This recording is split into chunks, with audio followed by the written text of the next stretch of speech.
like, comment, share, subscribe. Welcome to FLATLIFETV, where we connect music, streets, and culture. Today we got a special guest for the second time on the channel. You want to introduce yourself, bro? Kevin Ardoin, twin. All right. Who is Twin? Man, that's twin. I mean, it's like the people's champ is like, it's like I get along with everybody, every hood. Like it's been like that since I came to Lafayette. So I guess like Twin is just like the ambassador. I mean, just like I got the key to the city. All right. Where you originally from? From Creole. I always say I got dual citizenship. I came from Creole in '93 to go to USL, and I never left. All right. What was it like growing up for you in Creole? I mean, it was love growing up in Creole. Like, I mean, the '80s, early '90s. I mean, it was just like, typical stuff. Like, it's like we came up in that, that Cosby, that different world generation. Like, things was just so different then, man. It was like, I mean, regardless of what you was doing, it's still like, it just was different. All right. What kind of childhood memories shape you who you are today? Me, like growing up in Creole, it wasn't like, it's just a sense of pride. Like, it wasn't a black or white thing, but just like, you just seen, black people holding their head up, it taught you, it's like, regardless, just be a man. All right. Were there any early influence that pushed you towards farming, food, or entrepreneurship?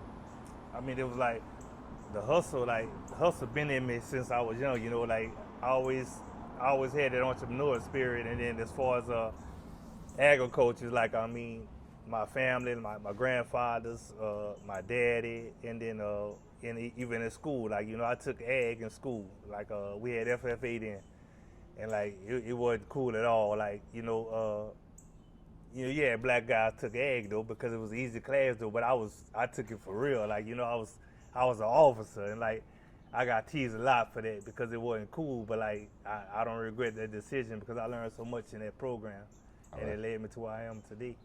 What you went to UL for? Agriculture. All right.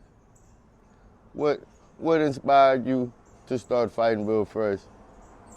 It was just like we didn't like two parts. Like the main part was like it wasn't nothing. I mean, everything was closing in the neighborhood. Like, wasn't no access to fresh food. I mean, it's like people don't understand like demand for fresh food. Like, I'm right here in the hood. Like, you got guys going walk to the store to get a beer. They'll stop and put that beer off and come and buy a tomato or some okra. That's how important it is to them. So, for an alcoholic to forego a beer to buy some okra or some fresh vegetables, it's something. It's important. So, that was part of it. And then, like with any business, you find like rule number one of business, you find a problem and then you create a solution. That's how you start a business. So the problem was it wasn't no food, no access to food. The demand was there for the food. That was the problem. So Fightingville Fresh was the solution.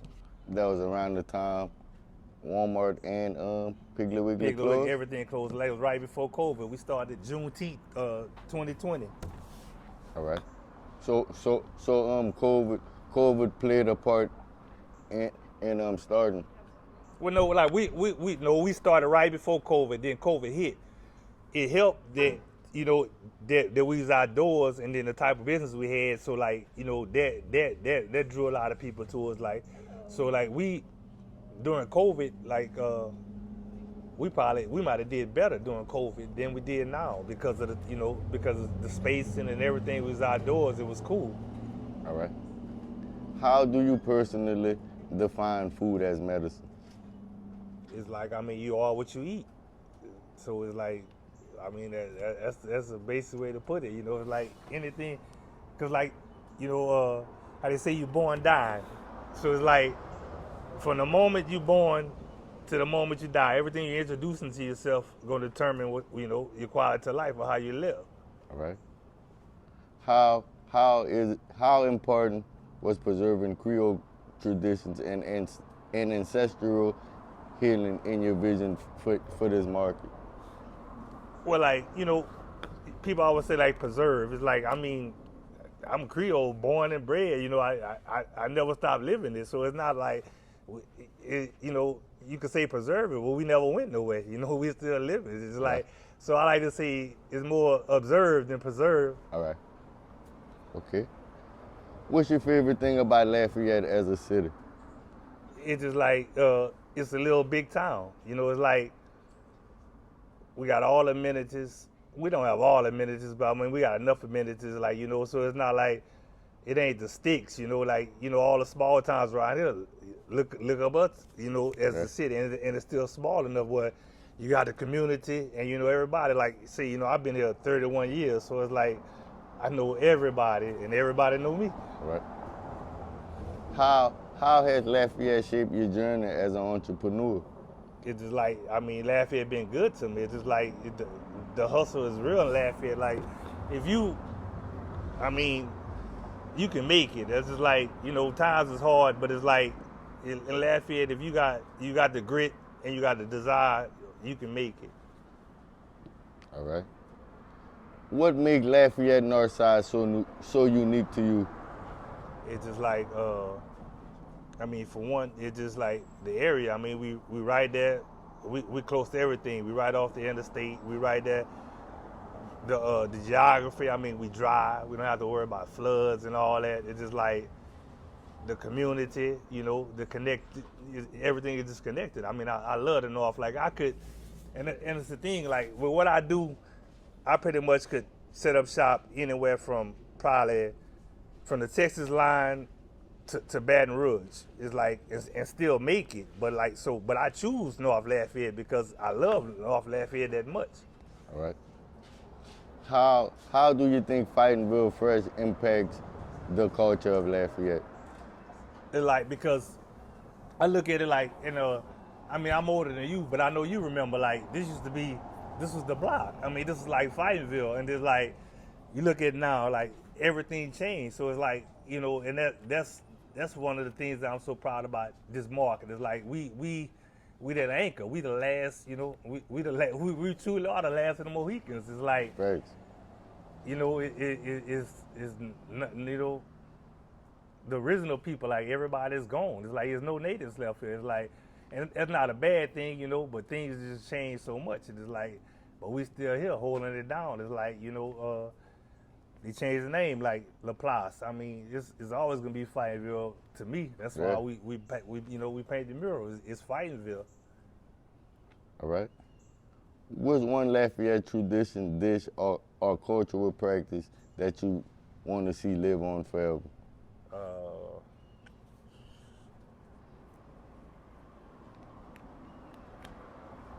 I mean, and it's more what I miss. Like, you know, it ain't no more traditions. Like, you know, it used to be so much stuff that we had, like, that was unique to Lafayette, that would draw people, like, from everything, from the Greek show to the Crawfish Festival. That's to facts.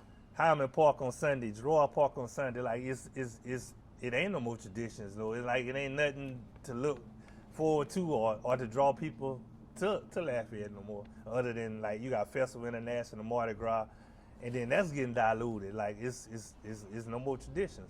All right. Walk me through the early days. What challenges did you face trying to build a farmers market in this community? Like, the red tape, like, more than anything else. Like, the community always was on board. It was like, it's more getting, like, you know, the city and everything that we had to do to get them on board. Because the people that's in authority, a lot of times, like, they think they know what's best without talking to the people that's going through it. It's like, you know, it's like, we know what we need, we know what we want. That's why, you know, that's what we're trying to do.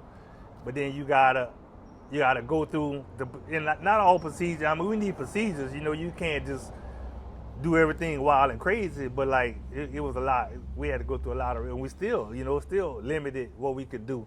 All right. But you just, you got to follow the bureaucrats. How do you and the co-founders come together to make this happen?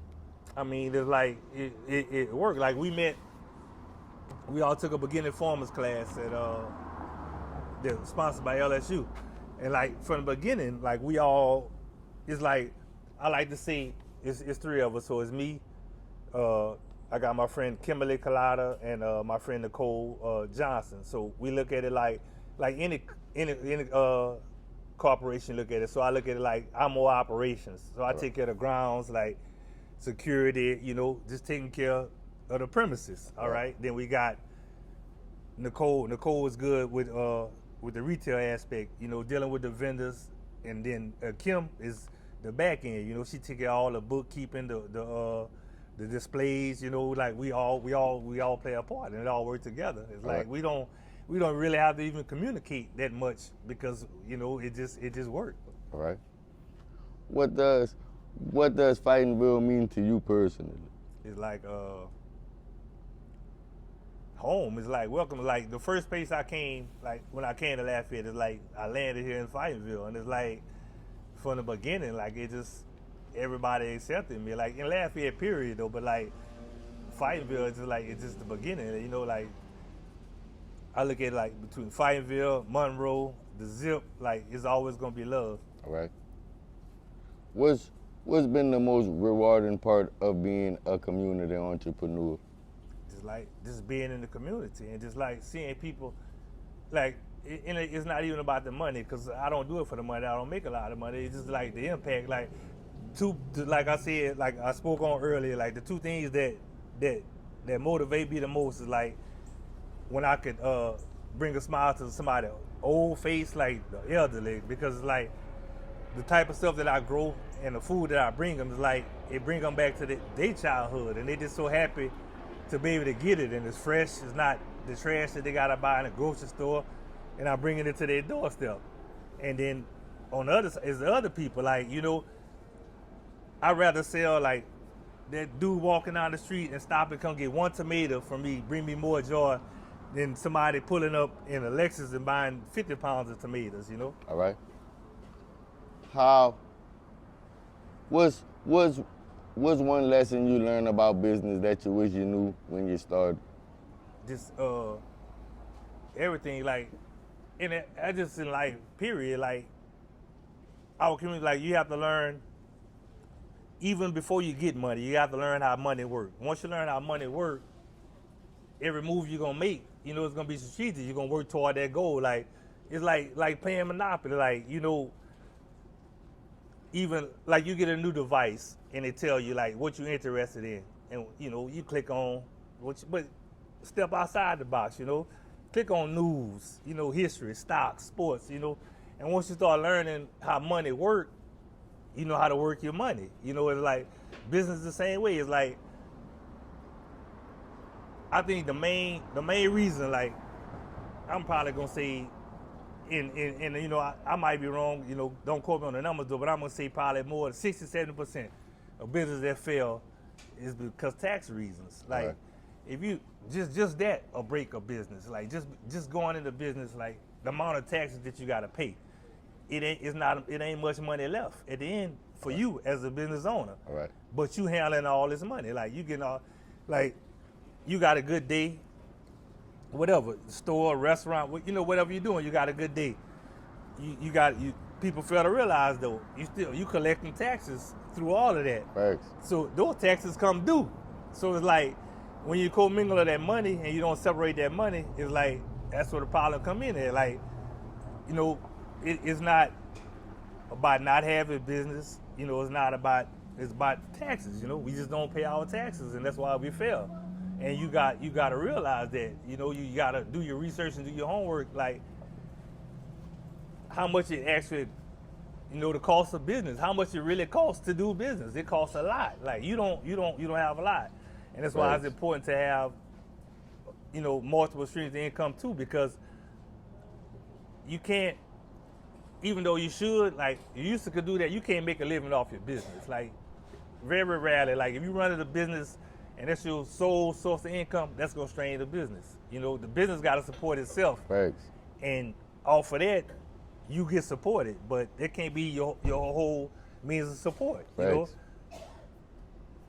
Do you see Fightingville Fresh as a blueprint for other communities? Yes. Then more so, I see it as a blueprint for other communities, but more like not people, but like governments and the people in power, because like you see so many. I mean, this ain't nothing new what we doing. Like people have this idea and this concept all the time, but it's just the stuff that you got to go through to get through it. You know, all these vacant lots and all of that is like, why not? You know, like, and I love that. Like our landlord here, you know, he saw the vision and he supported us, because at the end of the day, it's like, why not rent this space out and help them out, or I'm gonna pay $8,000 a year just to get it cut with a lock on the gate. You know, just maintaining the property. All right. So you know, open up these spaces and give people access to them. What advice do you have for young people in Lafayette who want to start their own? Just like I said, just think outside the box. Like, do your research, because at the end of the day, it's like, regardless of what type of business you're in, you're still gonna pay taxes. You're still gonna do, you know, all that administrative stuff. So you learn that and learn the actual cost of doing business, how much it's gonna actually cost you, and how much you're gonna make, and whether you decide. And I always say, like, I look at it like it's 3 levels of business. Okay, you start out, it's a hustle. Okay, and then once the hustle grow, you can either turn it into a business or you can turn it into a job. And you say, what you mean, like turn it into a job? So like when you turn it into a job is if the business depends solely on you. Like if you sick, if you can't go to work, if you know you can't go on vacation, that's not a business, that's a job, which ain't nothing wrong with that. You still in control, you still got your freedom, but it's a job. And then you scale. And once you scale into business, that's when you have an actual business. And a lot of times, when you get to that point, that's when you're making less money. But it's an actual business that can, you know, it's like, because I like to set my businesses up to where, like, as long as I can sign the check, the business is going to go on. You know, I could be laid up in bed if I can sign that check, because the business is, you know, the business is operating on its own as a business. All right. What are some of the most popular or unique items sold at this market? Okra and watermelons. All right. Do you have any favorite Creole herbal remedy or healing plant? The Mongolay tea is like, that's, I mean, since childhood, it's like, you can't go wrong. All right. What role do you think food plays in bringing people in Lafayette together? Everywhere. I mean, it's like, you just see it, like, I mean, Lafayette is world famous for food. It's like, we take that for granted. It's like, I mean, we good everywhere. You can't miss in Lafayette. All right. How do you see the connection between farming culture and resilience? It's like, well, and that's what we're missing, like, the connect not there no more either, like with farming, especially, like, never been popular for a black man to be in farming, you know. That's anyway. right. And then we look at it like, not from where we at. Yeah, but we and I'm gonna tell you the advantages of it though, and we look past that stigma, because like I look at like my grandfather, my great grandfather, they were sharecroppers, you know, they working on the man land for pennies, or you know, a little bit of the share. But if they had the opportunities that I have now, you know, they'll be millionaires. It's like, Right.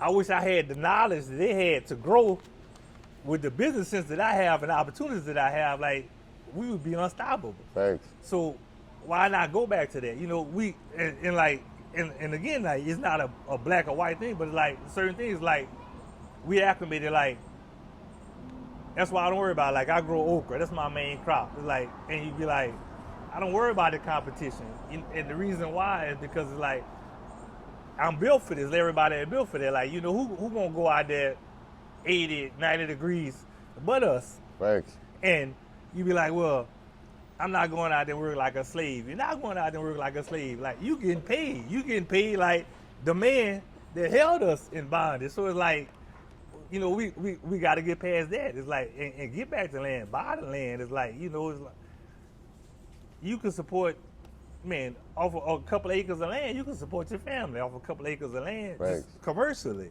Right. So like, why not?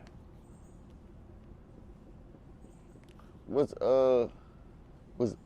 next for Fightingville Fresh? It's just like, I mean, we got a lot going on.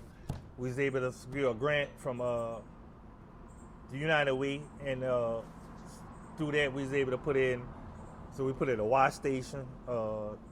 We got a drying station. We have a big dehydrator. We put in a walk-in cooler, and all is going to be available for the community. It's like we had 20, almost 30 growers that went through a program that we hosted, and we trained them to grow their own gardens. So like everything they grow, they'll be able to take it here, process it, and hopefully bring it to the market. Take it home, give it away, do whatever they want to though. But we growing food on the north side. It's like, and our numbers just came out, and it like, and when I seen the numbers, it blew me away. It's like the impact that we making is like, and this is all on our own, like no help, no nobody. It's like, you know, Right. you got leaders in the community, like they don't come here. I mean, like, but I mean, now it's too late. How to say, like, you know, the price done went up. It's Facts. like, you know, we don't need y'all now. It's like, Thanks, bro. y'all, you know, it's like we did it. You know, it's like, and I mean, through the grace of God and blessings, is like, and I saw it when we first started, but like, you know, it's really happened. And then that's another business lesson. Like, you got to learn, like, it ain't gonna happen overnight. Like, this not my first business. Like, I done went through a couple of businesses, but it ain't gonna happen overnight. Like, you're not gonna get paid from that business. Like, it ain't gonna happen. It's gonna take some time. But that's why, if it was easy, everybody would be in business. It ain't easy. You know, you're gonna take a lot of licks, but it's like going to school. But if you can make it through that course and take the bumps and bruises, you got a chance. But you're gonna go through it. All right. How can people tap in with you, bro? Just like, I mean, I can see Facebook. I mean, it's like Fightingville Fresh. Fightingville Fresh. Like, I mean, I'm in the city. Like 20s, like the people's champ. Like, I'm still going off. I made an initial post like 5 years ago on Facebook, and I never really had to post again. Just like as far as a business post, because it just organic. Everybody know me. It's like I ain't hard to find. I call myself Johnny on the spot. Like, you know, twin not hard to find. It's like I don't need to give you my contact. You know, it's like I need yours because I'm here. Right. Like, you know, All right. Any last words? it's just like just grow. I mean, like, just think outside the box and like and gamble on yourself, and just like, and I mean, we need more young farmers. We need more black. Just agriculture, period. It's like it's wide open, and like and you know, find your own lane and run with it. It's like, cause everything, like, people look like, man, oh, he nobody. He just sell okra, but like everything, and that's another business lesson. Like, you look at everything, like everything is a commodity. It's not about what you sell. That's why when you learn how money works and what it is like, that's why people blindly invest, because it don't matter. It's just like boys in the hood, you know, anything for profit. It's like, so everything is a commodity. So it's like, and I learned it too. It's like, especially in our community, we always tell our kids, like follow your passion. It's not about passion. It's like, because once you learn business, like, you could do anything. You don't even have to have a passion for it. If you know business, you could be successful for it, Right. because the numbers don't lie. Once you put in the numbers and you look at the demographic, if you look at the numbers, you know if that concept gonna work. So you just invest your money in it, whether you're passionate or not, as long as it works, and then that fund your passion. You know, Right. your passion is for you. Passion ain't always about business. Business is business. Passion is passion. Yep. So it ain't always about following your passion, because sometimes that leads you in the wrong direction. Facts. Right. And I appreciate you, bro. All right. Like, comment, share, subscribe.